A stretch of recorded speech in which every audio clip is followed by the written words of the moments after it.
Hi hello welcome to my channel. ఇవాల్టి short video రెండే ingredients తో ఈజీగా సీతాఫల ఐస్ క్రీమ్ ని ఎలా చేసుకోవాలో చూపిస్తాను. నేచురల్ గా తక్కువ టైంలో ఈజీగా సీతాఫల ఐస్ క్రీమ్ ని ఇంట్లోనే రెడీ చేసుకోవచ్చు. ముందుగా ఒక పెద్ద సైజ్ సీతాఫలాన్ని తీసుకోండి. చిన్నవైతే 2 తీసుకోండి.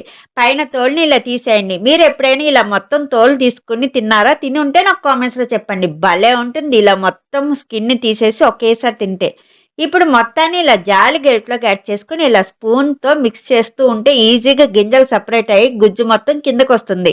ఇప్పుడు గింజల్ని తీసేసి గుజ్జుని ఇలా రెడీ చేసుకొని పెట్టుకోండి. ఇప్పుడు 700 ఎంఎల్ వెనిల్లా ఐస్ క్రీమ్‌ని తీసుకోండి. ఏ బ్రాండ్ అయినా పర్లేదు. నేనైతే డైరీ తీసుకున్నాను. కొంచెం ఐస్ క్రీమ్ కరిగాక ఇలా మిక్స్ చేసుకోండి.